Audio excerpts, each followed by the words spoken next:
There it is. Hello, everybody. Welcome to Style Esports. Here we are, Season 13, Week number 6, starting off with the bang. My name is Shinkari. I'm joined by Tiger58, and here we are in picks and bans of game number 1 of Champlain Club Esports up against Mythic Reborn. And here we are, two teams duking it out in the north of North America, going to grip us for a bit of the cold that's coming after, especially now that Mariah Carey has begun defrosting. Here we are.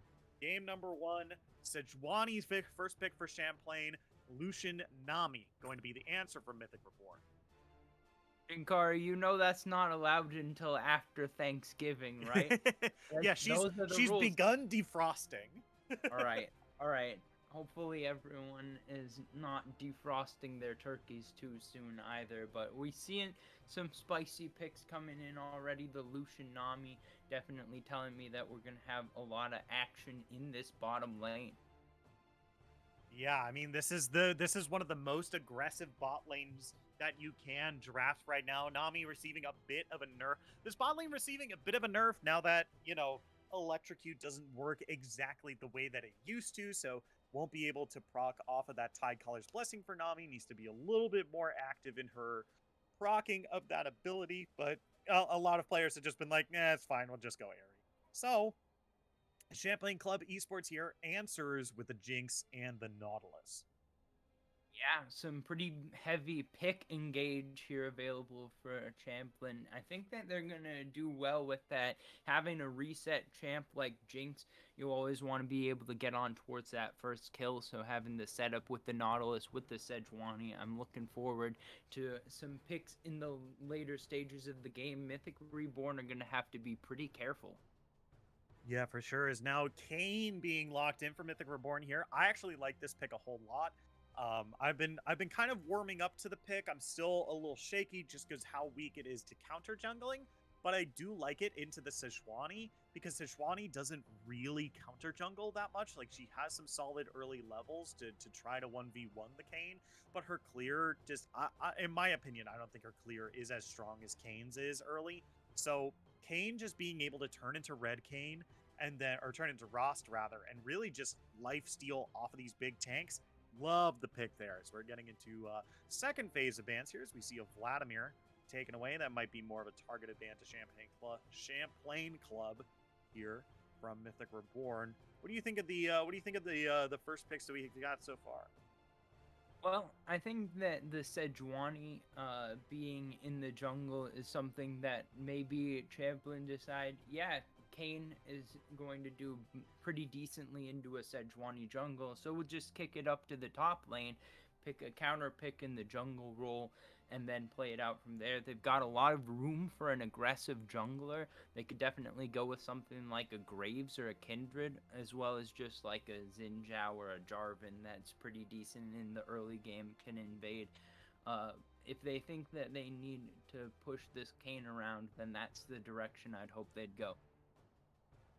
Yeah, for sure. Is now we're getting the final bans coming out here. We're seeing a little bit more meta bans here. Is Swain and Victor taken off the table here? I mean, if we're going to see some mid lane bans, I'm expecting to see a Syndra ban here, but it's actually going to be the Riven targeted ban towards that Mythic top laner there. Not going to be able to see that this time around, but it's going to be clearly answered with the Camille here. A really, really good pick. Does also open you up to some Galio shenanigans if you want to go in that direction for Mythic Reborn here. But Camille, definitely a good lock-in to follow up the Lucian Nami. Lots of CC. Going to be able to lock one particular target down in order to burst them down with the Lucian combo. As Udyr being hovered, locked in.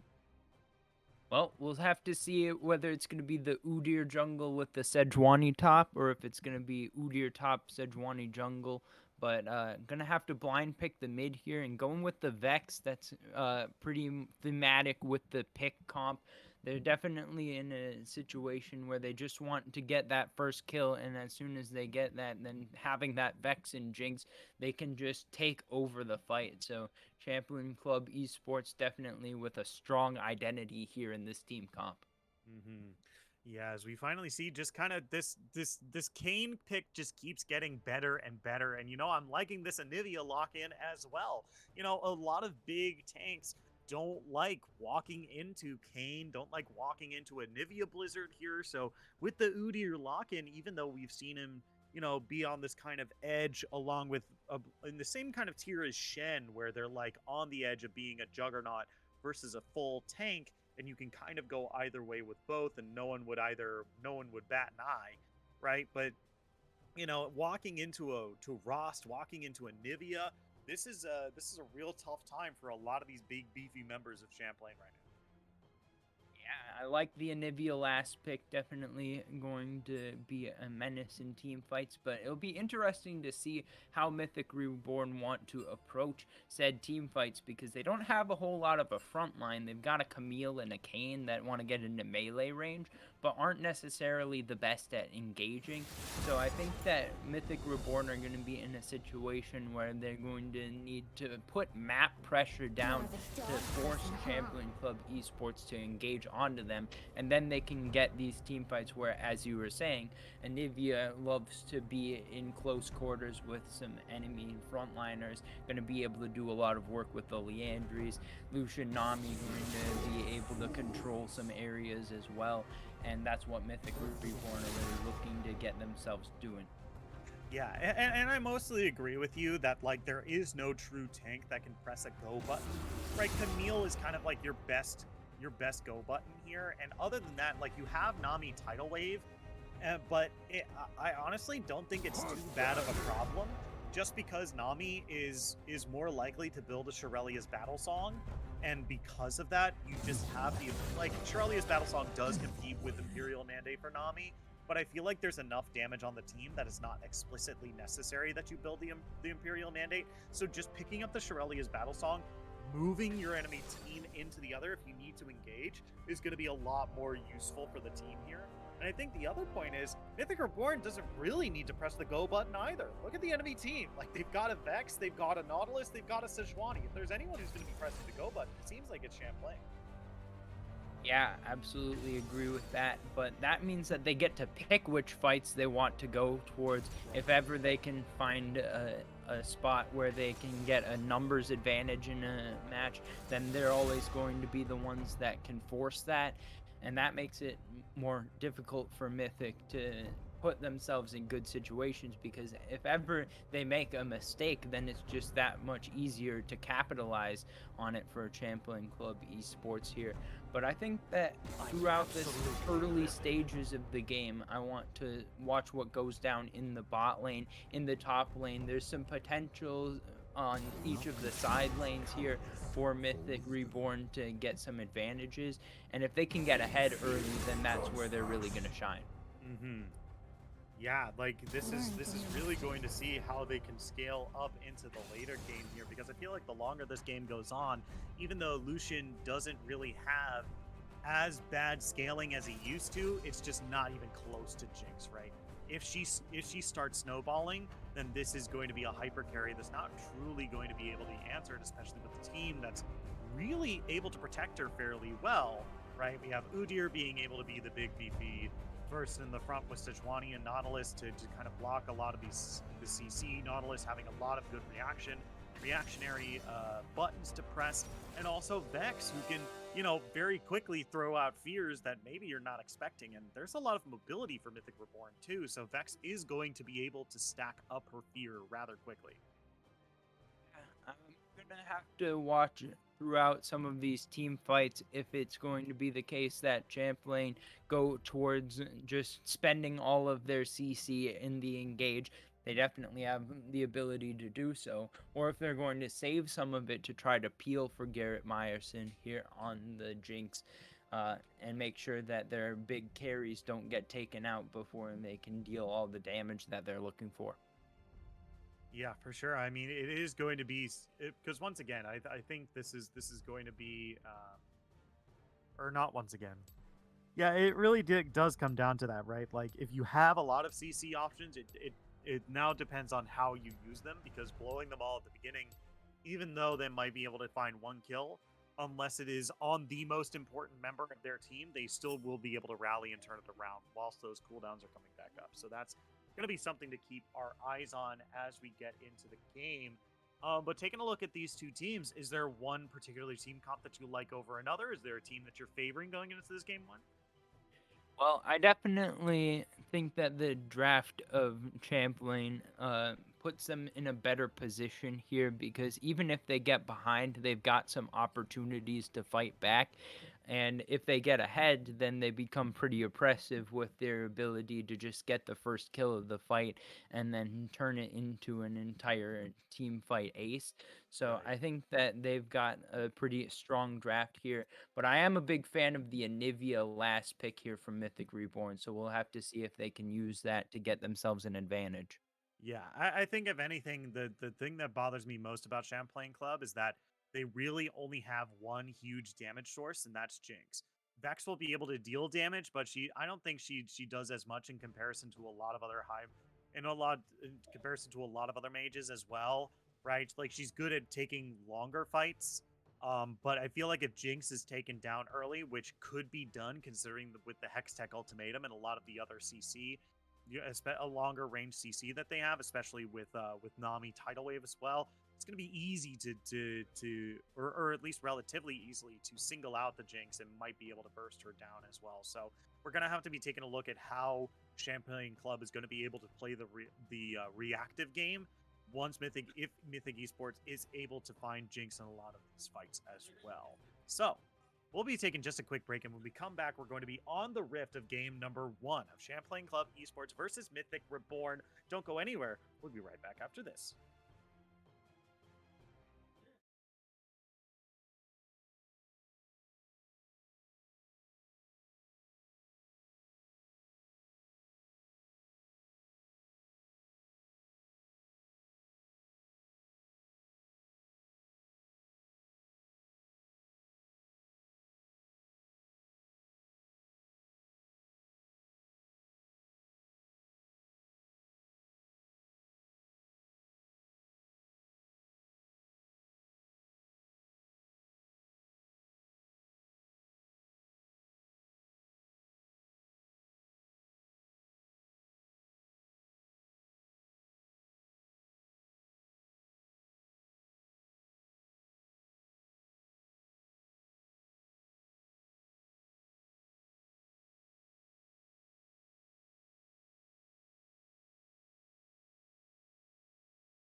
Hello, everybody. Welcome back to Style Esports. My name is Shinkari. I'm joined by Tiger58, and here we are on the Rift. Game number 1. Champlain Esports is on the blue. Mythic Reborn is on the red. And we are ready to get these two teams duking it out underway. We got a 5-point start for both teams. No one looking to do any cheeky invades. So it looks like it's going to be rather quiet for the first minute and a half here. Tiger, you ready? Yeah. First thing that I think that we need to address, Shinkari, how are we going to pronounce Nami's name? That looks like barcode to me. All right, are we gonna call it barcode? Yeah, that sounds like it's usually like when people have that, it's people usually call it like barcode or something. All right, we'll call it barcode. If anyone in the chat wants to let us know what that's supposed to stand for, then that's all good and well. But I think that seeing that these junglers are both starting on their blue buffs, a little surprising to me to see a Kayn start blue instead of Raptors, but you know, gonna maybe path towards top side because of that. Yeah, it means we're gonna see some damage from the Sejuani. We're gonna see some ganking onto the Sejuani in the top lane there. It is important to note that Sejuani does not have flash. She opted for teleport and ignite, so we're gonna see a lot of aggression onto this Camille early. So we're gonna have to be keeping our eyes on that up in the top lane there. And also it means that we're gonna have to keep our eyes up there because of ganks, right? It's gonna be, even though Kamikaze Ostrich does have that decent mobility with the Q, that's all they've got. So we'll obviously have to take our eyes up there. Once Kayn paths his way up there, we're going to see a full clear from him and then probably a gank onto the Sejuani. Yeah, a little bit surprising to me to see it Kamikaze taking that ignite, because I think that this isn't a matchup that you win the 1v1 as Sejuani, even if you do have that ignite available. So we'll have to see if there's going to be any plays around that. Ooh, yeah, we've got a level 2 burst onto Garrett Meyerson here. Ignite is ticking and is pretty low, but I don't think they're going to be able to get any sort of big lead there. And this is really big because now Jinx forced to use her heal as well. Did not use her flash though. And so we are going to see just a lot of pressure onto this Jinx now. Not going to be able to walk up to these minions. Going to rely on the friendship stacks from Nautilus, especially now that the wave is pushing into the red side right now. Yeah, gonna have to take a recall off of that as well, so we'll have to see how much farm gets lost there. Actually, looks like the recall got canceled, but whatever the case, Mythic gonna feel good about this situation. Good hook on a barcode here, gonna heal themselves, gonna give them a little bit of space, and press the attack is gonna make sure that middle doesn't quite engage any further than this, but still trying to keep up with that HP deficit that they lost after that big trade there. Yeah, getting covered by the jungle always going to feel nice. The junglers haven't interacted yet, going completely opposite sides of the map. We'll see if any play happens towards the mid lane, but it looks like both of them have exactly the same clear path and idea about where they want to go next. Yeah, for sure. I mean, we might see Kayn just pick up some items here and then just go into the bot lane here. I mean, maybe. Definitely his camps are going to be responding on that side of the map, so we'll at least see Kayn pick up the Gromp and then maybe pick up the Wolves after. So we'll have to see that. If maybe more farming. I mean, Kayn definitely wants to spend more time farming in order to grab up those souls and make sure, you know, is able to transform into Rost before the 13-minute mark. Yep, gonna try to turn into, I think we talked about most likely gonna be the Rost form. Has a lot of melee targets to go after, so that shouldn't be a problem here. But I think that Frost's going to be feeling just fine not to have any ganks going down in the early levels, no interactions either. I think that the skirmishes and ganks all favorable for Udyr before level 6. The Idiot not going for much yet. We'll see if any activity picks up now that the Drake about to spawn here. First one in the game is going to be a Mountain Drake, so that would have some helpful defensive stats for setting up the lanes, but we'll see if anyone wants to go for it right on spawn. Yeah, I think the thing is that Kayn committing to this bot lane gank here is going to be maybe forcing him to either tower dive or even just like spend just a little bit too long in this bottom half of the map here, because you know this lane is pretty well shoved up here. Okay, they're looking for the gank right now. Guy at Marison's in some trouble here, taking real low. Flashes forward. That's going to be first blood, but here comes Eddie in from the side here. Kane is going to be snared up. Has got nowhere to go. Have to rely on some heals in order to keep alive in this, but Eddie is going to be the one finding the kill there as they walk away. Those HP bars are low, but they're not dead. So they're going to go 1 for 1 down the bot lane. First blood goes over to the red team. Yeah, Mythic Reborn probably going to be pretty happy with that. They're able to collect the first blood onto Frost, and then they're also able to kill off the enemy 80 carries, so they're going to be getting a little bit more of a gold lead.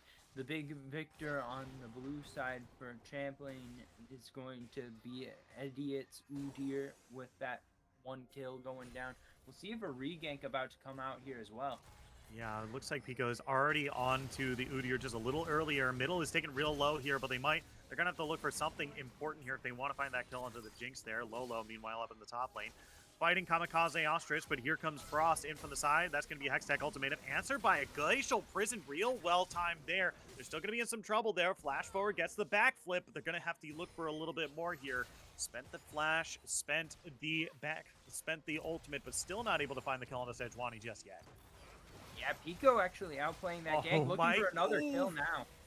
Yeah, that was insanely close. Garrett Meyerson getting that heal off just in time, and now here comes Eddie one more time. Barcode doesn't have a whole lot of mana. That's a good dodge onto the bubble there. Now Pico's taken incredibly low. They got nothing left in the tank, and so Lucian goes down. The kill goes over to Udyr, 2-0.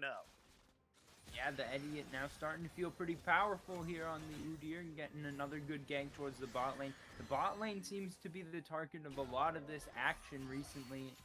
We'll see if there's going to be a mid lane gank now coming through from Frost.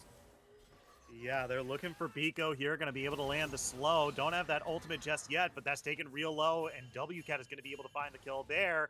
Ignite is ticking. Idiot is coming in from the side. Good stun. Able to keep them away for now. Goes over the wall, goes to farm some chickens. All right, another successful gank. These junglers starting to be a lot more active here. Once they hit their level 6s, right around this time, they're now going to be finding a lot of kills going down. But Mythic Reborn with about 1,000 gold lead are definitely in the better position so far. Yeah, and I think most of that is chalked up right now. Take a look at the CS numbers across the board here. And now it's difference of single digits, but it's basically across every single role except for jungle, and as well as these kills as well in first blood. Right, that's what's going to chalk up a lot of this lead right now. Just under 1,000 for the red team right here. And normally that wouldn't be anything to write home about, but at this stage of the game, sometimes that's the difference between an extra long sword, which is sometimes the difference between life and death. Yeah, I think that Pico right now is looking to be the big mid-game carry. Gonna try to get that Gale Force. That's probably one of the stronger 80 carry 1-item power spikes. So that's going to be something to watch out for. The first Drake's still on the map. Rift Herald now spawned as well. We'll have to see if either of these teams decide going for the neutral objectives might be a worthwhile endeavor. It looks like the Idiot may be going towards that Rift Herald. Ooh, middle latches onto the wall here, but that might have smelled as doom as Barcode is going to be able to find that kill there. Pico looking for the first damage, still can't quite find it. Takes a turret shot, but is going to take that as an excuse to get away. Kill goes over to Nami, though, but look at Ostrich here in some trouble as Lolo trying to get away. So they spot out the Udyr already on the Rift Herald there. So with that kill in the bot lane, with them spotting out Udyr, it does mean that they are going to trade the Rift Herald for the Dragon down here as well. Yeah, and another kill going over to Mythic Reborn in that bottom lane, going to be helpful as well. They're picking up the Rift, or not the Rift Herald, the Rift Herald going over to Champlain Club Esports. We'll have to see where they drop that. The Idiot is the strongest member they have on the map right now. Going to be able to look to put down some plates, but a little bit of an invade on the backside of that dragon take as well coming out from Frost. So that's a pretty good work there. And getting that extra stats from the Mountain Drake is going to help them out, and as they try to continue to extend their lane lead in the gold. Yeah, I mean, this is already looking pretty strong here, and having those additional resistances is going to be relatively good because no one really is building it, right? Like, you can take a look at the whole squad. Not a single person has built any armor or magic resist so far, and you know, just having that Mountain Drake right there should be able to just give them a little bit of extra breathing room. It's a 9% on the armor and magic resist, so definitely a nice little bit of armor and magic resist for themselves. Now they're not building that as, oh no, Barcode's in some trouble. The Idiot shows up here, throws out the Anivia Storm, but here comes Lucian in from the side here, dashing forward, has that Gale Force damage as well, but now he's taken incredibly low. The depth charge is going to knock him into the air. The Idiot is taken real low, flashes forward, looking for the bubble, not going to be able to find as the culling and Umbral Trespass used onto the Nautilus there. They now have no tank. That's going to be the slow that might be good enough to get out the Guy or Marison here. Garrett is in some trouble, going into the bush, nowhere to go, trying to get out of vision. Not going to be able to happen this time as the Anivia Storm is going to be able to find the Idiot down in the bot lane as well. It's 3 for nothing down in the bot lane in favor of Mythic Reborn. Yeah, clean closeout there from WCAT, but a very deep play attempted by Champlain Club. They're not able to get out in time. A good collapse coming from Frost and WCAT. And picking up 3 more kills, they're able to expand their gold lead out above 3,000. Yeah, I mean, this is a real big break point for them here, with Lucian going back to base with another kill in the pocket, and Anivia doing so well with, you know, a tier item. And, you know, this is really bad news for Champlain Club here. Usually you don't want to be losing this early to a champion who is building a tier, right? Anivia barely has any combat stats on her. Like, she has the Lost Chapter in the Dorn's Ring. That's it, right? That tier is like a big item that's like, hey, I'm going to sacrifice my power now for a huge amount of power later. Is Lolo. Look at the Kamikaze Ostrich, taking them real low. Here comes Frost in from the side as well. Going to be able to find that kill for themselves up in the top lane. Lolo gets to finally put themselves on the scoreboard. Just take a look at this play. Loving this from Champlain here. Going to be able to take the turret. Might have lost lane, but they're still going to be able to find first turret here for themselves. Even out this gold. Just a nice chunk. A little bit more for themselves. They're now down only 2,000 gold and some change. It's about 2.6. Yeah, putting some gold onto Garrett Myerson as well going to be the important play. Getting that Jinx fed is the key to victory in this game for Champlain Club Esports. They're trying to set themselves back on the right path. They've had a little bit of a rough early stages to this game, but a good usage of the Rift Herald there is a great start back on the right path. Yeah, and this is a good time to really just give some more breathing room to the team as well. I like this lane swap that they're doing right here, sending their bot lane into the mid lane here, which means that Anivia forced to answer the swap as well, right? Anivia can't duel against a Nautilus and a Jinx in the mid lane, no matter how far behind they are. So Anivia going to answer this Vex push down the bot lane means that we can get a lot more pressure onto this mid turret, a little bit more priority onto this Rift Herald and Drake as well. Yeah, definitely a good lane swap here. All right, we'll see if they can turn that into some more objectives. Stacking up these Drakes seems like the easiest macro call here for Mythic Reborn. They're trying to get some advantages around the map as well, but they're not in a position where they can continue to force down some more of these kills unless they are obliged for a fight.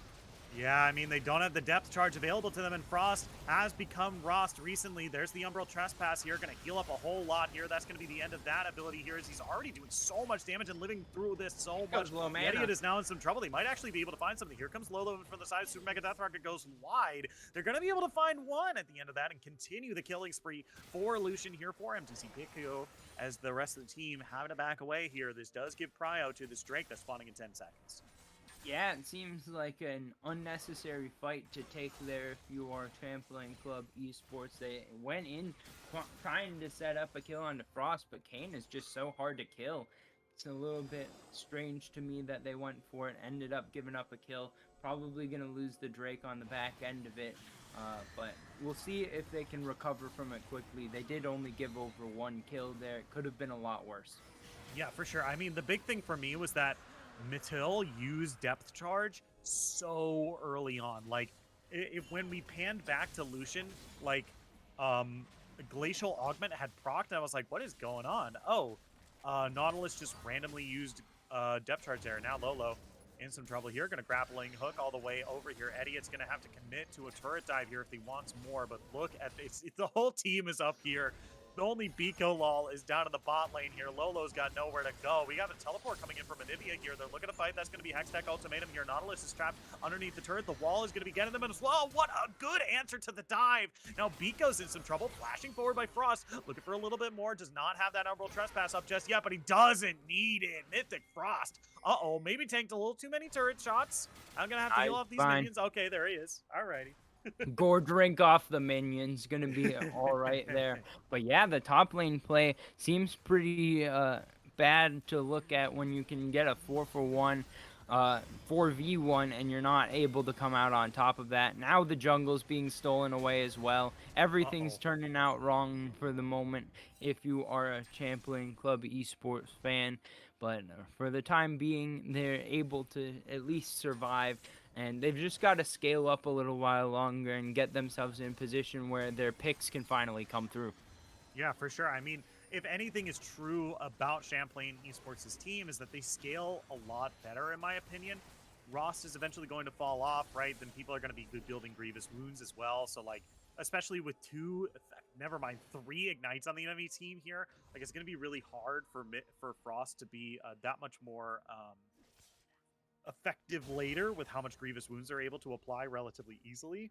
And on top of that, like, Sejuani is a hyper carry in the sense that she just becomes a mega tank that is just really hard to deal with. And when you have Jinx to boot and you have Matilda on the Nautilus, okay, wait a minute, hold on. Kamikaze Ostrich is in some trouble here, can't be slowed up, has already taken a decent chunk of damage, gonna have to use that Glacial Prison in order to keep WCAT away, but the damage is too good from Lolo. The stun wears off on a WCAT. They're able to follow through on that initiation there, and now they're able to back with a 1-for-0 victory up in the top lane. Yeah, the problem with being better scaling is that scaling is theoretical until you actually get until the late game. For the time being, there's just so much more power in the side of Mythic Reborn. They're looking to pick up some more towers, looking maybe to get some kills in the bot lane as well. Oh my god. Biko wasting no time on a Biko there is now this looks like the Idiot is in trouble here. Here comes the Tidal Wave. Not going to be able to knock them into the air, but Biko's looking to chase here. The Tidecaller's Blessing is onto Frost, so they're going to need that in order to slow him down, but that Udyr is way too fast. They're not going to be able to find it this time. Yeah, and that means that the bot tier 1 will be forfeit. It's going to die to the initial charge. We'll see if they try to get another charge onto the tier 2 as well. It looks like Frost is coming that way. The reset coming through. It's going to be a 3v3 if it does get started up. Yeah, Kamikaze Ostrich in the corner here. Does not have that ultimate available, but is going to be able to cut out Lucian here. Good cleanse. That's the depth charge as well to follow up. That's so much CC. Biko taking incredibly low. Looking for the kill on the guy at Meriton. They're not going to be able to find it as Barcode is now in some trouble. They did get the reset, but here comes the teleport in from Lolo and the ultimate in from them as well. Diving onto the backside here. Where Vex? Oh, that's Vex is on the enemy team. Never mind. That's Biko. For some reason, I thought that they were on the red team there, but Lolo and Pico going down there is going to be able to give them enough time to take out that mid lane turret there, mid lane tier 2, but they do lose 2 kills in response there. Yeah, well, it's a start. Get some more kills onto your Jinx, and that's the plays that we want to see from Champlain Club. But at the same time, losing that tier 2 mid, definitely not going to feel so great. Gonna have to contest the Infernal Drake now coming up here in just a minute. And an Infernal Soul would be pretty big here to assist in Mythic Reborn, trying to get on towards this victory, getting extra damage, going to make that burst from Pico's Lucian even stronger. Yeah, for sure.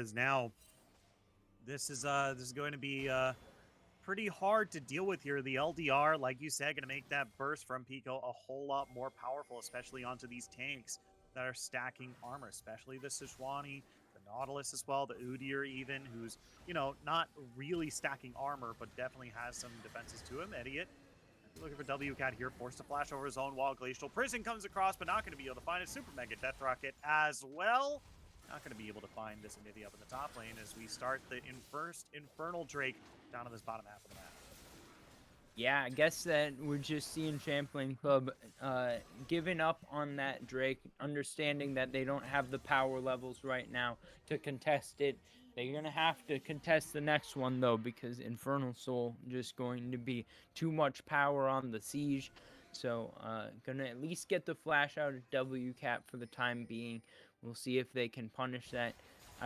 I'm just now thinking of the fact that one side has Biko and the other side has Pico. That's pretty Yeah, confusing. I hope we don't see any Nikos. That would just make it even yeah, worse. yeah. Biko no Pico. That's what's happening. Is that your anime recommendation? No, it is not. Um, over the wall, Biko's in some trouble. Speak of which, okay. Lolo not looking for a little bit more, but yeah, I mean Biko and Pico. It's a good. They're a buddy cop movie. Yeah. Yeah, Well, Biko and Pico. If there's crime on the rift, you better believe Biko and Pico is gonna be on the case. all right. Sounds Who's the good cop? like Who a do you good think is the time. good cop, and who do you think is the bad cop?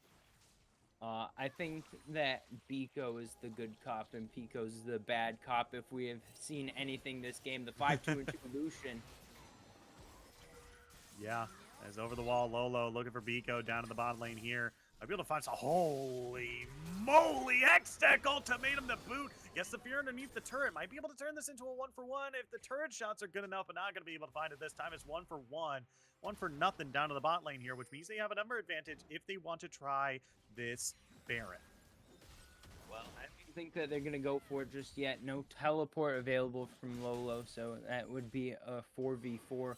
And they are on vision, a couple wards here, including the Scuttle Crab that can't be cleared. So this is going to be on vision.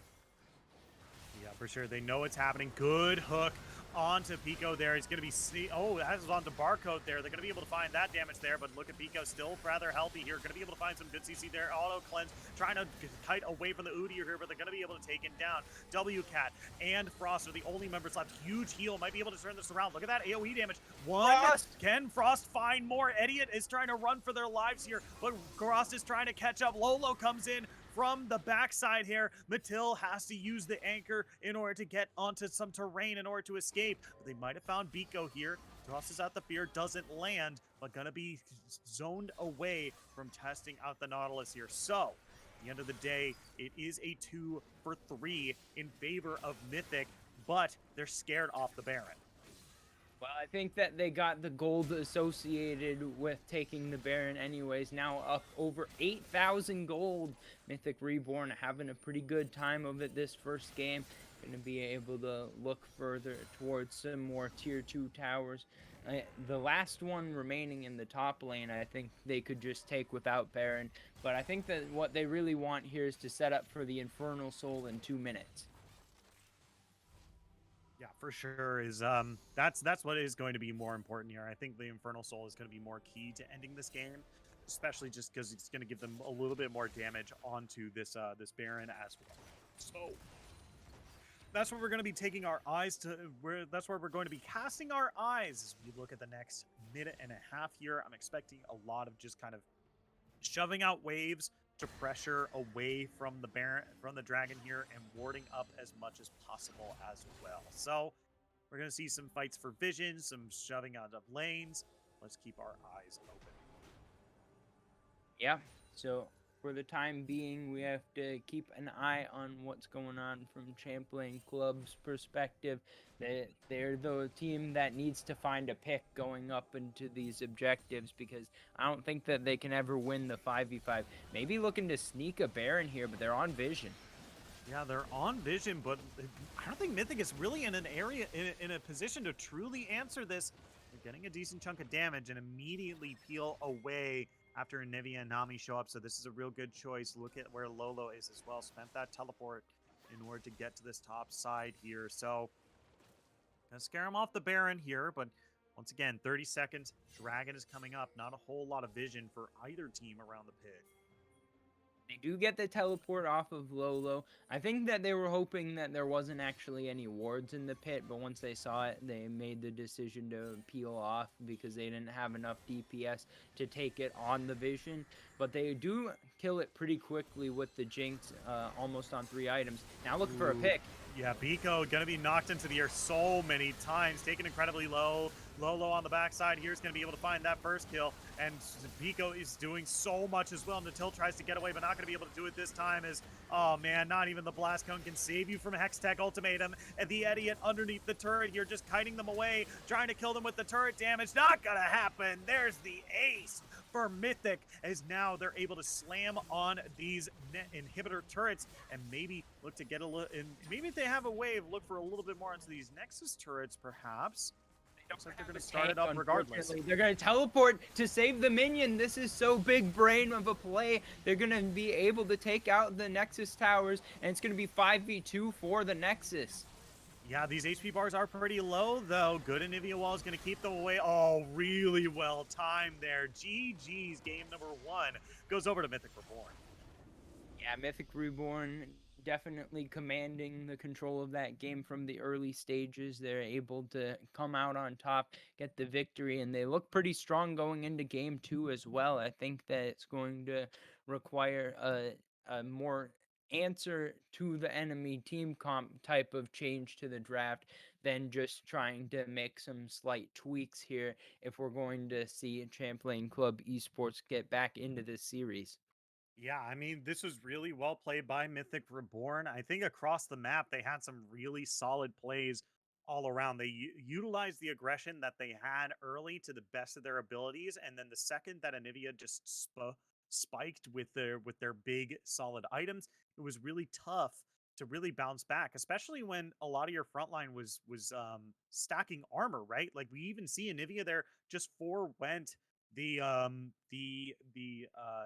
Seraph's Embrace and just went right into a Rabadon's death cap there. No magic penetration, just straight AP, because the most magic resist built by any member of the team is just mostly off of the Iron Locket Solari, the Sunfire Aegis on both on the top half of the map there. So really not a lot of ways to resist Anivia's damage here, which definitely allows Lucian to run rampant through them as well as their HP bars do get rather. Well, we saw some contests around some objectives. We didn't see any giving up going on from Champlain Club, so we'll see if going into game 2. I know that for me, sometimes when I go off of a game where I played really well and I remember doing a ton of damage, I can have a situation where I forget that I'm level 1 again. So hopefully that's not going to be a thing for Mythic Reborn, but maybe with this aggression that we're seeing sometimes in this matchup for Champlain Club, maybe they're going to be able to take advantage of being back on level terms and giving them a better chance at winning some of these fights. Yeah, for sure. But with that, we're going to take just a quick break. And when we come back, we're going to be in picks and bans of game number 2 of Champlain Club Esports versus Mythic Reborn. Don't go anywhere. We'll be right back after this.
Hello, everybody. Welcome back to Style Esports. Here we are in Picks and Bans, game number 2, Mythic Reborn versus Champlain Club Esports. If you're joining us for the first time, Mythic Reborn was able to find a game number 1 win off of a big snowball victory across the map.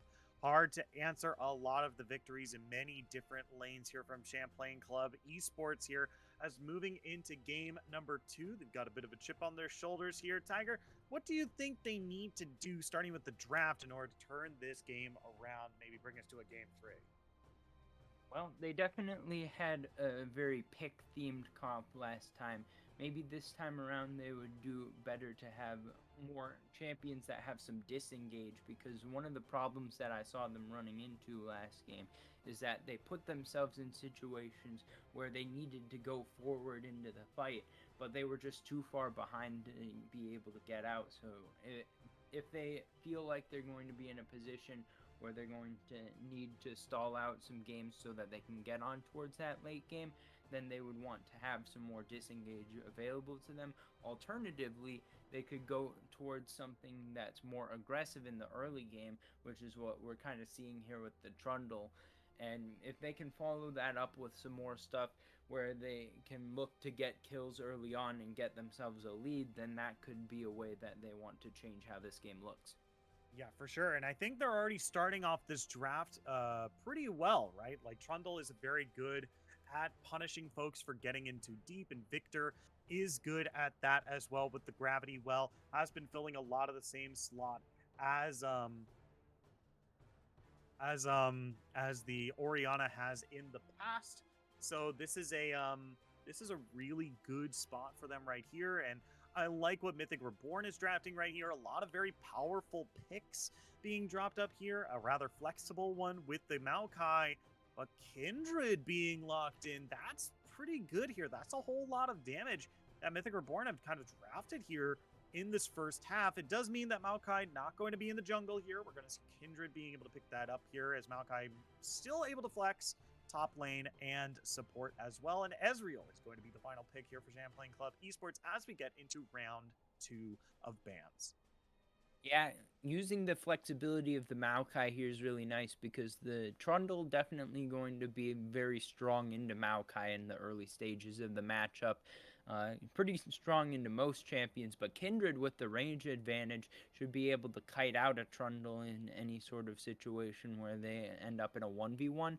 So I think that Mythic Reborn, pretty smart to make that play here. Still got some flexibility in the Maokai, more likely than not going to be the top lane option here.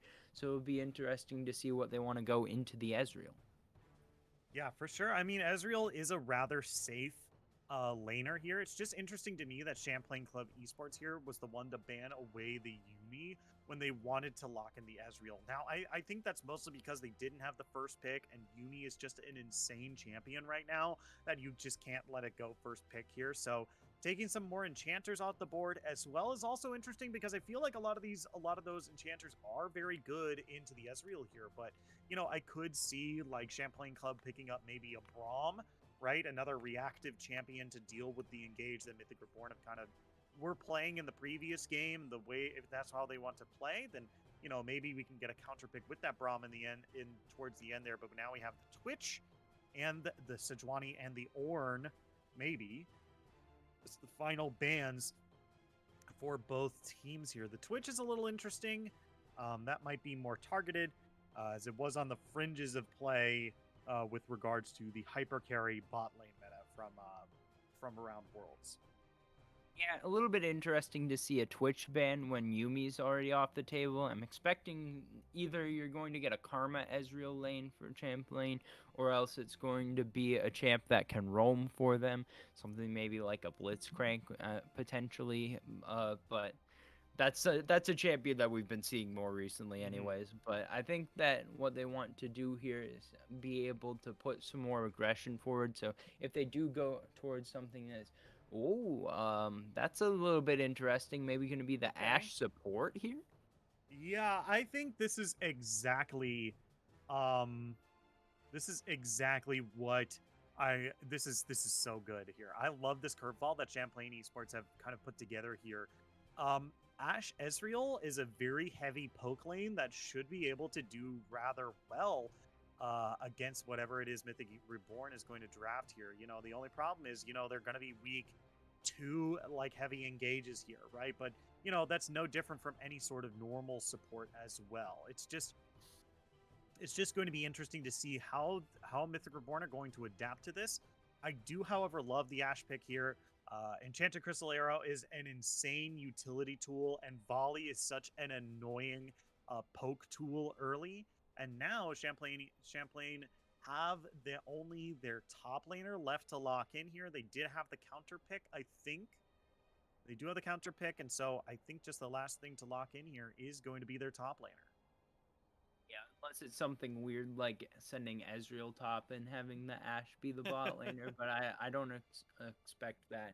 I guess it could still be Trundle top as well, but I feel like a top laner would be pretty good in this spot.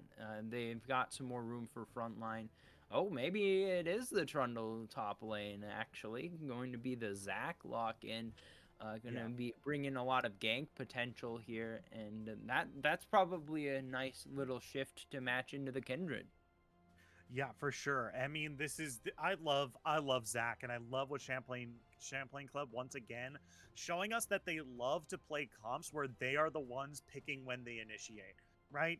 Once again, this is another comp that has really strong initiation between Enchanted Crystal Arrow and Elastic Slingshot plus less bounce, right? This is a very strong initiation composition that has some flexibility as well, right? You know, we have the Zac, who definitely is the most flexible champion in League of Legends, arguably, right? And you know, this is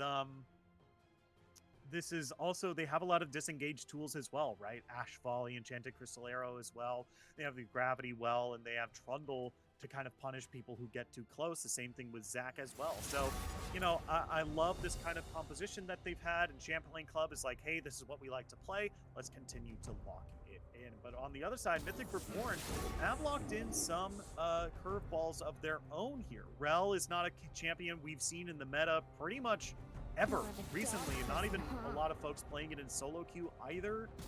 Rel is a champion very heavy with the engage, but very binary as well. What do you think of what Mythic Reborn have drafted up here?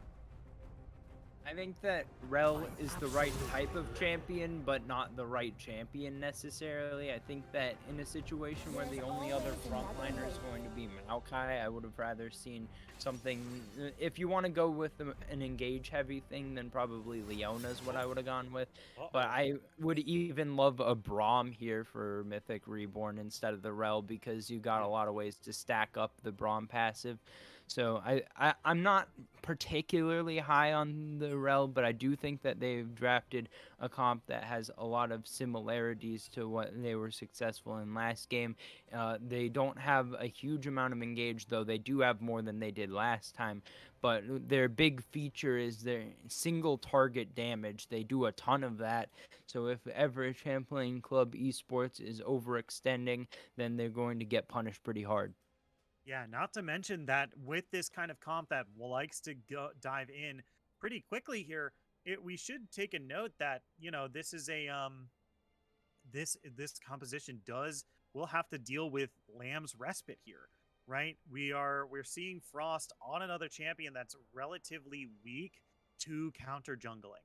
The problem is with Kindred, counter jungling is sometimes just taking your own camps, right? So we'll have to see how well Frost wants to go into the enemy jungle, because when Frost was playing Kayn in the previous game, they full cleared their own jungle and then went to gank. They've never really spent a whole lot of time in the enemy team's jungle.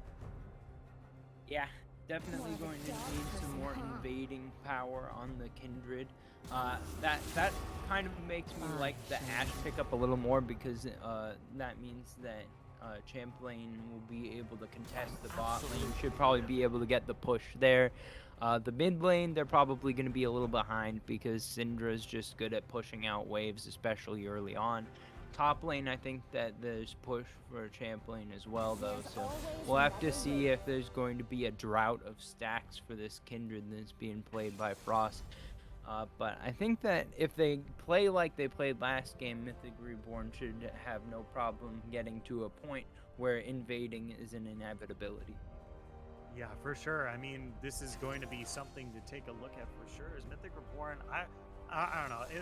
It's a whole lot to parse here. You know, with the Kindred, with the Rel are the biggest question marks here. We've seen Pico play.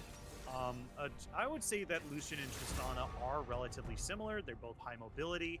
They want to get off their burst, and they have burst windows that they want to play around. Um, and they have decent consistent damage. And they scale. I think Tristana just scales better than Lucian into the late game. Right, she gets extended range. She's gonna get much more powerful as the game goes on, as opposed to Lucian. And it's just looking like Mythic Reborn just want to scale up a little bit more than Champlain Club Esports here. Because Champlain Club, they're going to get to the mid game. They're going to be very, very powerful. And then only Victor is going to be the one scaling for the rest of the game here. Whereas Tristana, Kindred, Syndra, these are all going to be much later game champions here. They'll spike in the mid game, but they'll continue to go upwards the longer this game goes on.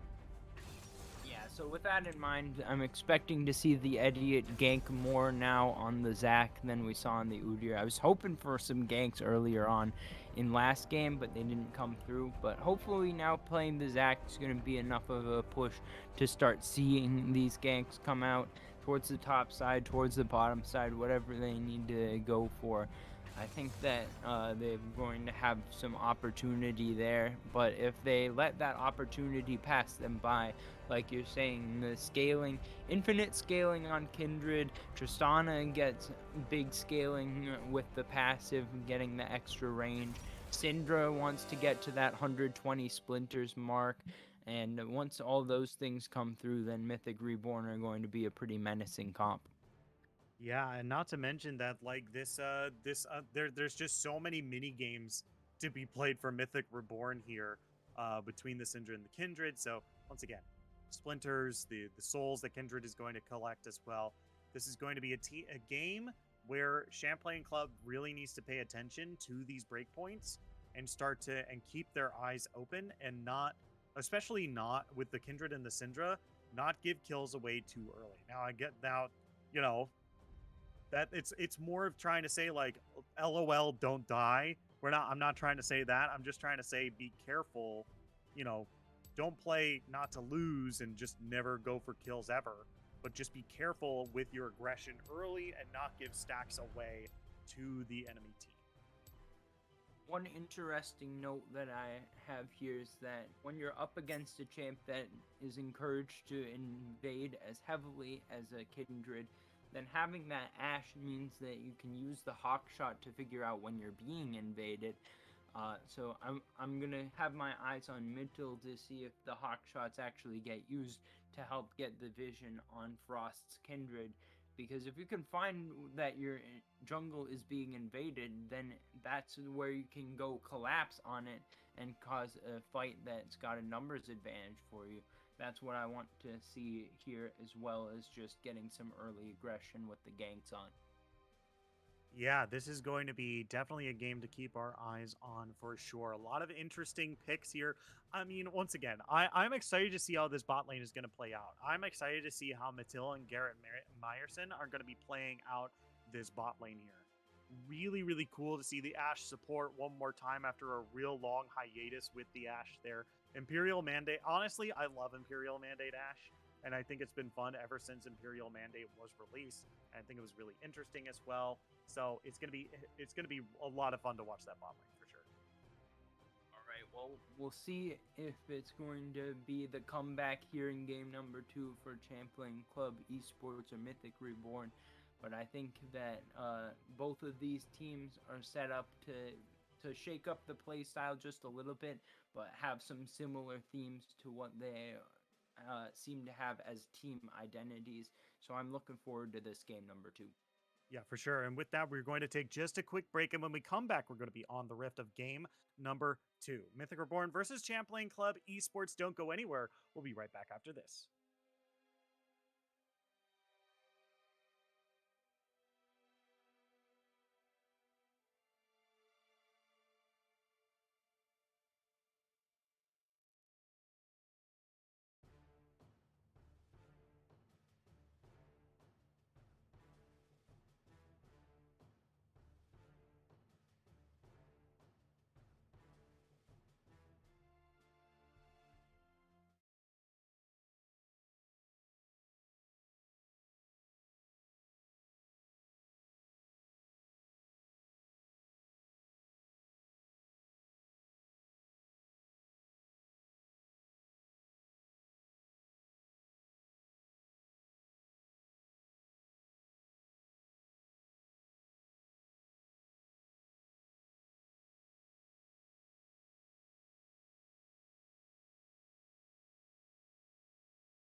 everybody, welcome back to Style Esports. My name is Shinkari. I'm joined by Tiger58, and here we are on the Rift of game number 2. Champlain Club versus Mythic Reborn. Mythic Reborn this time is on the blue side, and Champlain Club is on the red. Looks like we are getting a level 1 invade for the blue side here. Mythic looking for some early picks onto the enemy team here. Yeah, not going to see anyone here, but they will be able to get some deep vision. Not spotted on the way in, so it's pretty much good to go. They can just reset off this and start to track where the idiot's going to show up. That's exactly what they want to do so that they can help Frost find the right invades and avoid getting ganked on either of their side lanes. Yeah, for sure. As now we're going to be able to get this first buff here for Mythic Frost. So once again, going to be pathing up towards this top half of the map. We need to keep our eyes on those souls for Kindred here as they continue to look for those across the map here. Once again, Kindred doesn't really become a champion until 1 or 2 spirits.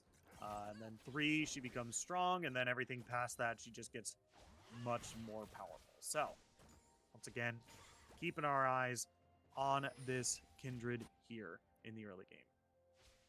Yep, definitely the most heavy carry pick that we see, but also Pico on the Tristana going to have Hail of Blades, going to be looking to stack up those explosive shots as quickly as possible, so we'll keep an eye on that as well. Going to maybe get some interaction in the bot lane. I mean, it's difficult to get on top of an Ezreal Ashe, but if they can do it at full health, the all-in looks really good for Mythic Reborn. Yeah. I mean, this is they're going to have to play super far back. I think that's the biggest thing to take away from this is that they're already close to level 2 here in the bottom lane, and it's a really huge power spike. Yeah, there it is, but they're really just not able to get on top of Ashe or Ezreal here just because of how far back that bot lane is able to play. Yep, so we'll see if the first gank going to work out here top lane. Yeah, Kamikaze Ostrich, nowhere to go. Might have to pop that flash, but they're not going to be able to do it. They're not going to spend it this time. Mythic Frost is just going to be picking it down. A crash down onto the Ashe down the bot lane here. That's going to be the Hellblades coming across here. The explosion as well. They're taking Ignite. They just need one more auto attack, but they're not going to be able to find it. The Idiot is coming in, though, and Barcode has become Pants. Okay, there's the horse. They're going to be able to knock them behind them, but they're still incredibly low, and the Idiot is going to be the one finding the kill up there. Or down there, rather. It's 1 for 1 across the map at the end of that extended engage, and First Blood, once again, is over to Mythic. Yeah, good job by the Idiot coming in there to punish a little bit of over-aggression from the Mythic Reborn bot lane. But that first kill in the top lane, very well set up. Getting that kill onto Frost, very important as well. The Kindred is the big carry here. So both junglers picking up the first kills, going to be in a good spot for now. Yeah.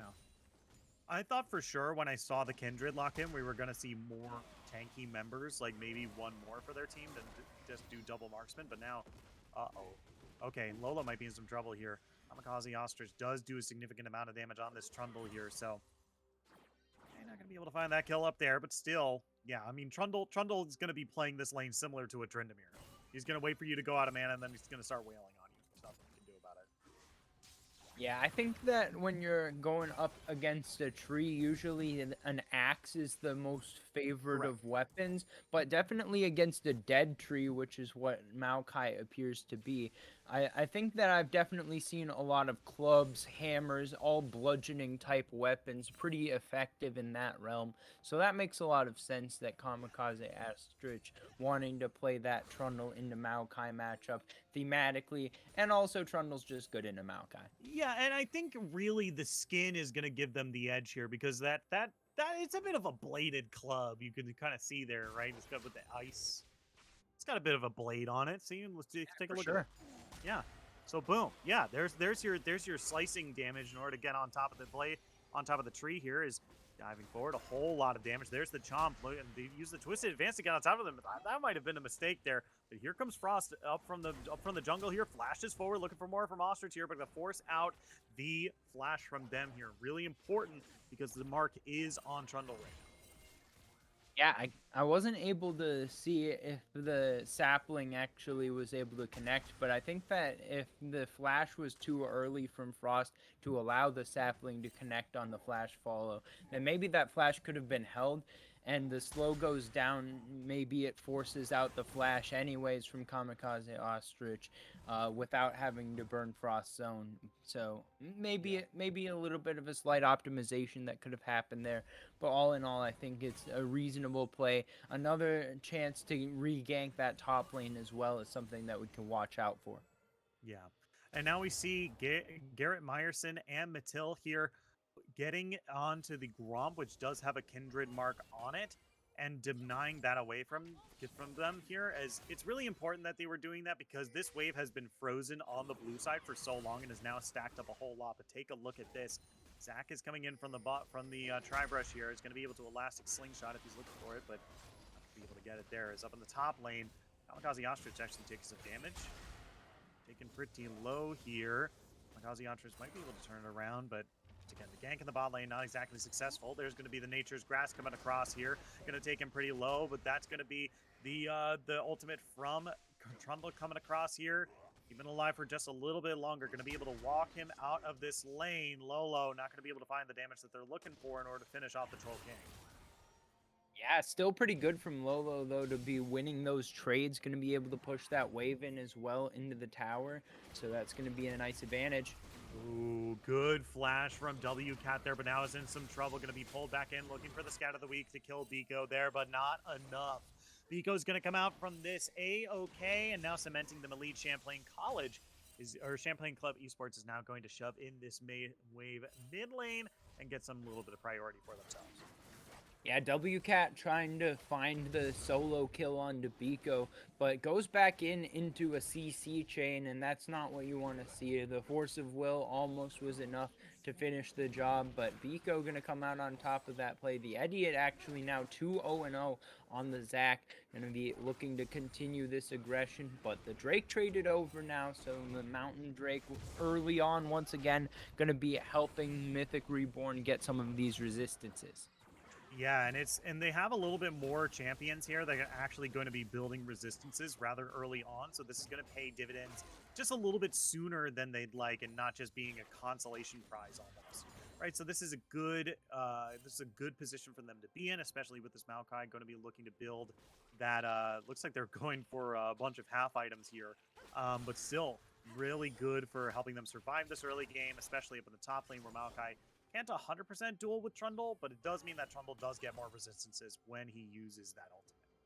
Yeah, Lolo's going to actually build a Bramble Vest here, I believe, and then go into Sunfire Aegis most likely.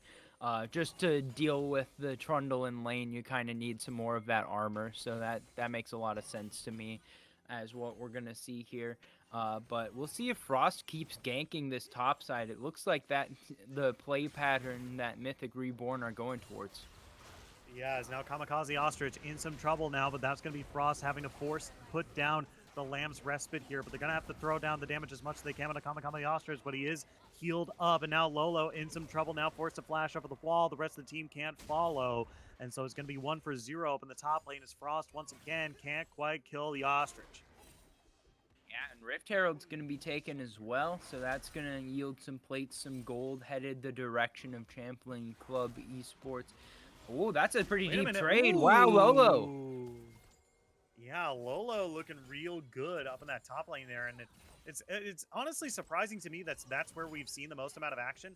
This bottom lane, I predicted level 2 was going to happen, and then Rel and Tristan were just going to make them explode here. As we got some contests not down yet either. On the Rift Herald yet. It hasn't died yet. They're looking for the kill onto Elliot. It's going to pop the Idiot here as he's going to go down. It's going to pop the passive. Going to be able to find the shutdown kill for Frost here, and that's big. Going to get some gold into this Kindred's pocket, as well as picking up the Rift Herald as well. These objective takes are going to get that much easier as Frost's going to have 2 kills now, starting to look towards what I anticipate will be most likely a Kraken Slayer. They could have double Kraken Slayer, or they can go with Pico on the Gale Force. We'll see if this top lane turns into anything. Probably not going to be the case. But now with the Rift Herald going instead in favor of Mythic Reborn, they're going to be in a lot better spot. They've got 1,000 gold advantage now, and they can look to continue that lead.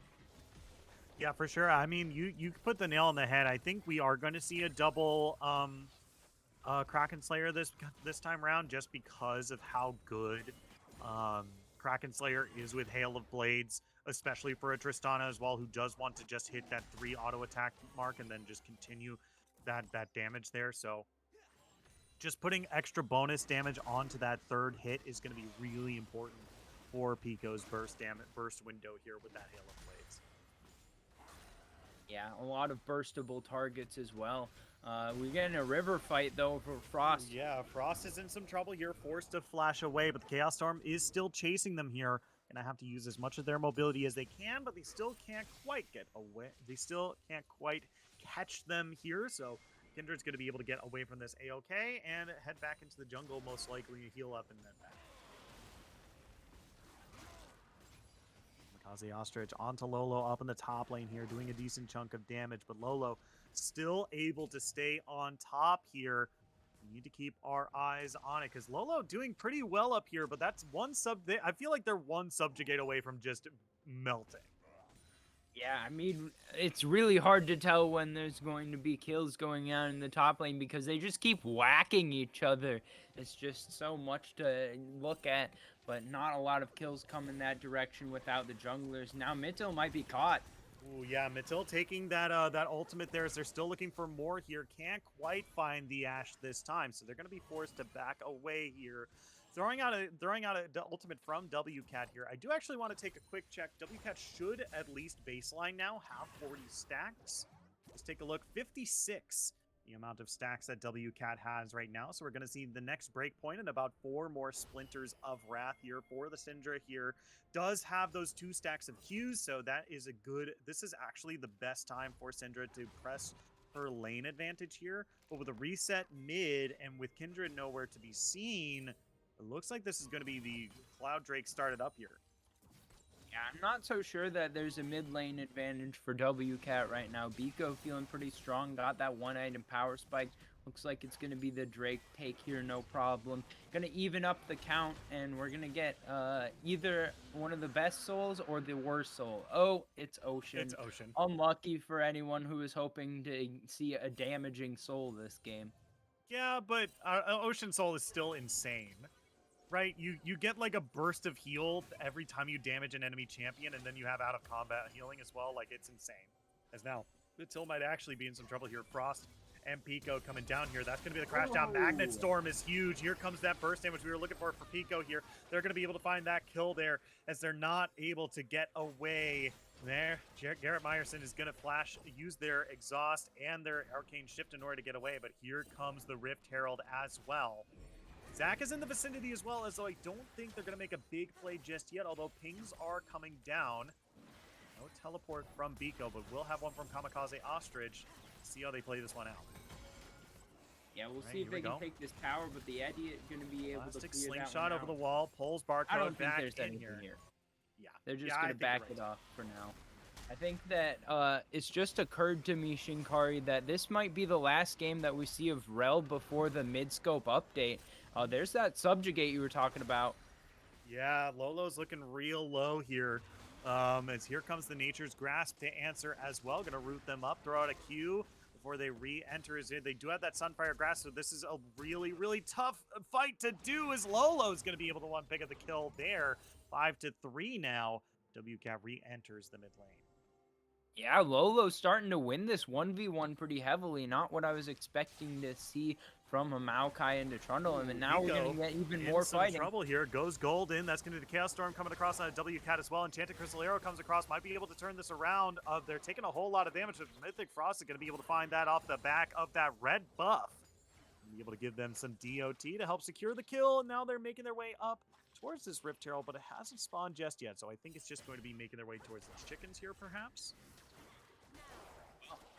I think it's time to take a quick look at the marks for the Kindred. Only got 2. The Idiot now Oh my trying to god. Oh my god, I love that. make it 3. Make it 3. WCat comes in, grabs the big chicken, and throws it towards their kindred. So that's what gotta be what they were playing for the whole game. So that's really funny. I love that. As Pico looking for Garrett Mayerson here. Got the burst damage window here. Looking for another jump on top of them, but now they're underneath the turret. But they're gonna get a reset. Gonna be able to jump out of the turret range as well. Pico picks up a kill in the bot lane. Yeah, really nice job there stacking up the explosive charge when it goes off on the 4 stacks. It gets a reset on the jump, and able to flash and put the buster shot down to send Garrett Myerson the wrong way. They might finally be able to grab this mark onto the Trundle here. The Subjugate has been proc, but the damage from Frost is still good. Finally going to be able to collect that for them. 4 stacks now on the Kindred. Here is now you're going to be able to grab the first turret of the game. The bot lane turret is now Biko. Going to be in some trouble here, stunned up. Now Frost is coming to answer. WCat might be in a bad spot, though. That's going to be the twisted advance there. WCat taking real low, but now has to sit in the Lamb's Respite is pretty low, so they have to be careful here. Go back, gets bursted out by Idiot as well, as now they're flashing forward, looking for the victor in this fight, but they can't quite get on top of them just yet. The Idiot is going to be the one finishing off. It's a great job kiting. Here comes Magnet Storm, but they still can't quite find Biko. Gets stunned up here, looking for the Idiot now, turning around. Yeah, you can get out of here, Victor. We tried to kill you before, but we're not going to be able to get you this time. The Idiot is going to have his passive procced. He's going to be split into a bunch of little oozes, but here comes the forehead play. Kamikaze Ostrich teleporting into the fight, keeping his jungler alive for just a little bit longer, but there's the crash down, and here's Pico. Tristana in from the side, going to get the jump as well. Garrett Myerson is going to find a cheeky kill in the back end of that, but a double kill for the Tristana at the end of the day.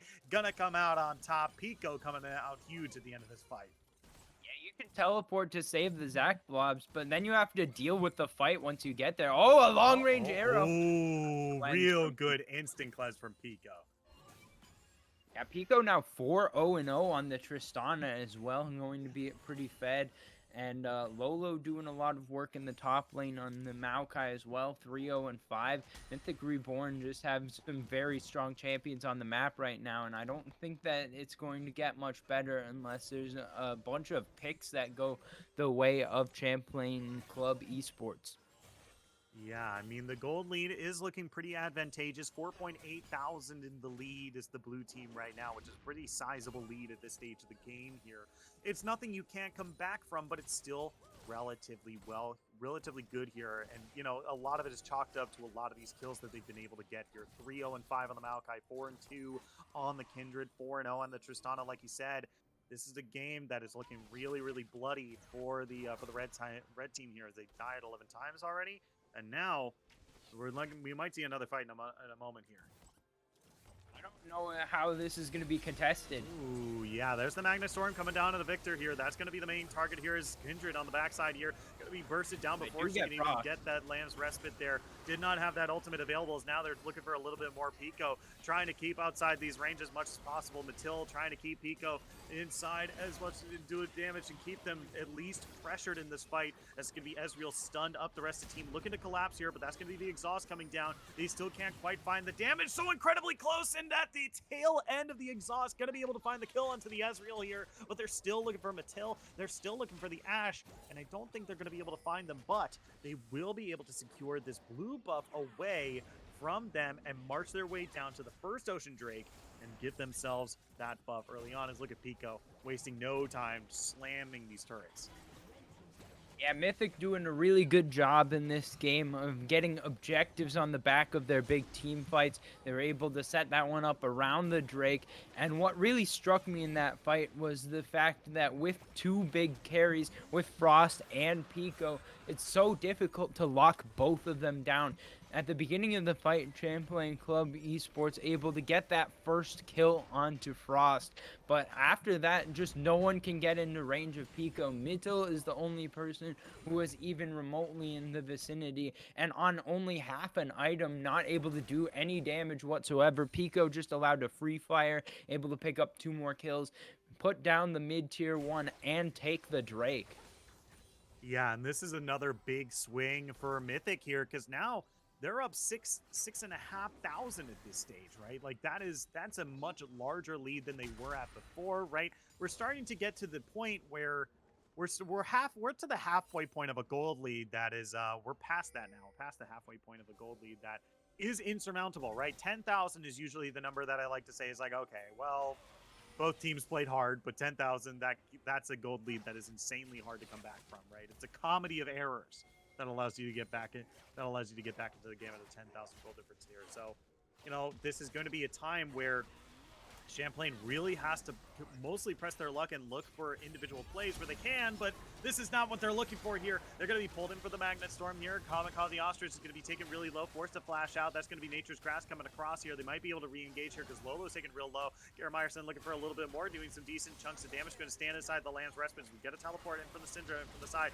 Pico's going to jump right in, going to be able to find one kill. Can they find more? It's going to make them kiss and jump forward. It's going to be getting interrupted by the Let's Bounce here. They have nothing else to keep this Trindastana alive, but she's going to be able to get a triple kill for themselves here. There's only 2 members left on the enemy team, and I know they're going to be fishing for this pentakill, but man, they're just hugging the turret here, so Pico's not going to be able to dive in more, but I like what they're doing here. They're taking their win, and they're getting things off of it. You can defend that top turret all you want. We're just going to take mid. We've got Shelly to boot.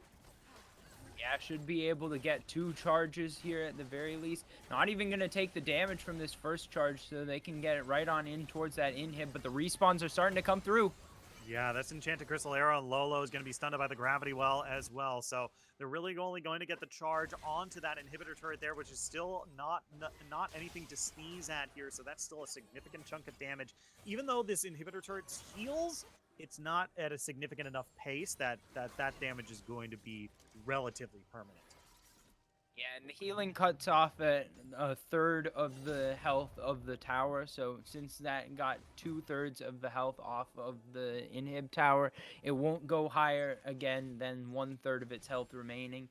So that's a pretty big charge to get. Not able to take the Baron just yet, but that seems to be the next thing that may be on the cards here for Mythic Reborn. Yeah, for sure. I think the big thing for me here is that now we're starting to see a lot of these tier items starting to be cashed in, but it's on both sides here. Like Syndra is going to be cashing in this tier item in a second here, and important to note that's not as big as an AP item anymore, right? It has a lot of ability haste on it. It gives you a decent chunk of ability power, but it's not as big as an ability power item as it used to be here. As that's why we're seeing the Rabadon's Death Cap come out, because the second that we see 120 stacks for Syndra, it's just 15% more ability powers. Here comes another engage. Crash down, Magnet Storm as well. The Idiot's got nowhere to go. Flashes over the wall during the Let's Bounce, but Pico's looking to follow here. Enchanted Crystal Arrow comes across. The Buzzer Shot looking to finish them off, but not going to be able to get the kill this time. Zach survives by just the skin of their teeth. WCat looking for a little bit more exhaust from Garrett Marison here. Throws out the ultimate, flashing forward, going to be able to find the kill for themselves. Lolo looking for a little bit more, but they can't cut away from Garrett Marison here. So they're still looking for a little bit. Gonna be the Q, going to be able to find the kill there. Is now over the wall, going to flash in response to Chaos Storm, still on top of him here, trying to heal through the passive here. Matil coming through on the side. The Mythic, the Imperial Mandate is what's going to keep the damage up, and the blue team is going to use this time to just secure the Baron Nashor while they're distracted in the mid lane. Yeah, good play there from Mythic Reborn to get that Baron. Able to get a couple kills onto the direction of Champlain Club Esports, but they're up against a 10-0-0 Tristana, so they've got a long way to climb back. They're down 10k gold as well. 10's just not working out favorably for Champlain right now. But I think that the biggest thing to me that I'm seeing here is that with this advantage, we're getting on towards these multiple items. We've already got 3 complete for the Pico, got that Rab Cap complete for WCat, and going to be moving on towards the breaking the base here pretty soon. We got a teleport. Teleport coming in here. The Idiot is going to be able to secure the Scuttler here, but that's the engage. The Magnet Storm to boot. That's going to be the Enchanted Crystal Arrow as well, but oh no, that got canceled here, so now it has to use the Let's Bounce and maybe as a way to get away, but they're going to proc the passive here, going to take them real low, going to be able to find another kill. Lolo is going to be the secure of that one as WCat on the back end here, going to be able to find the kill on the Matil as Kamikaze Ostrich got nowhere to go. They're diving forward, still looking for a little bit more. Double kill for the Syndra here, and I'm pretty certain That means we are fully okay, no, we're not there yet. 99 is they're going to be able to secure the second Ocean Drake here and put themselves on Soul Point, but I doubt it's going to come to that. You know, they're already looking at a team that's that's 12,000 gold ahead. They've got Baron buff. They have champions that can very easily take turrets. This might be the end of the game very soon. Well, I hope all you folks at home are appreciating these Magnet Storms from Barcode, because Magnet Storm is getting removed as part of the Rel rework, but it's been fantastic to see one last time why we liked that ability so much on release. Yeah, there's going to be the Nature's Grass coming across now as Eddie is in trouble, going to go down. WCat's going to be the one picking up the kill there. Magnet Storm one more time on the back end here, but Barcode is going to be taken really low. Pico looking for a little bit, trying to survive in this team fight here, but they're diving really well. This Ezreal damage is something to be respected here. Lolo's taking incredibly low, but might be able to turn around as best they can. As Pico looking to finish off these kills, trying to get this last bit of damage, going to cleanse off the slow, but not the stun. They use it just a little too early. WCat looking for a little bit more. Kamikaze Ostrich trying to find WCat, but that's going to be the execute from the Cinder ultimate, picking up a triple kill here, and now they've got the ace. They've got a wave. They've got the Baron buff. They've got an 80 carry to wail on these turrets. This is GG. Mythic Reborn is going to be able to end this game. The only person here to try to keep this dream alive is going to be the Idiot. Here's going to be the Elastic Slingshot, a scout of the week to keep him away. He's tanking up the turret, taking incredibly low. WCat is going to go down here. There's the Lamb's Respite to come across here as he's just going to use this opportunity to just deal as much damage as he can. The Idiot forced to jump away. It's now Frost. Respawn's about to come through. We'll see if maybe a defense can happen after all. I think that Mythic Reborn going to still be feeling pretty good on the back end of that, even continuing to expand their gold lead, taking both Nexus towers as well. They've got waves pushing in on both side lanes. They're going to be stacking up their stacks. No perfect game on the side of Pico. Ends up taking a death there, but nevertheless going to be looking at potentially Ocean Soul in 3 minutes. They can just try to find another pick and go back towards the Nexus as well. Yeah, for sure. Is now there's 7 stacks, 7 marks rather, for MTC Frost here, which means that this Kindred is now insanely powerful if it wasn't already clear. As Mythic looking to push in, doesn't matter how many members of their team is here, they want to fight. They've got the, okay, there's the Enchanted Crystal Arrow to maybe keep them away, but Nature's Grass just has such a huge range. They're going to be able to find one. Lolo taking pretty low here as Pico diving over the wall, but might have gotten just a little too aggressive, fast to flash back, but goes into the gravity well here. Now they're looking for more here, going to be able to find the kill on the Rel. It's now 3-3 in here. It's 2 for 2, but they need to be able to protect this Nexus, and it's only Ezreal, Ashe, and a low health Zac. WCat comes in, throws out the ultimate, going to be able to find the first kill there. The Idiot is going to be the next target there. As Kindred is going to be able to find the kill there. The only person left is Mattel, and they are eliminated as WCat wastes no time taking Ashe off the table. Game number 2, and the match goes over to Mythic Reborn. Yeah, Mythic Reborn coming in, definitely showing today that they're the stronger team. And specifically Pico popping off today on the Lucian, on the Tristana, showing these mobile carries to be so strong. Yeah, for sure. Here is it really is just a real tough time for Champlain here. It was really hard for them to find their footing, right? They had some respectable damage at the end of the game there, but once again, it's just really tough for them to truly find a lead. Once they were down so much gold, like at the end of the game there, they were down 15,000 gold, right? A spare kill here and there will be able to delay the game, but not long enough for you to come back from such a deficit. Yeah, I think that they definitely lost the game earlier on than that. They just were trying to find any desperation plays, but Mythic Reborn not going to give it to them.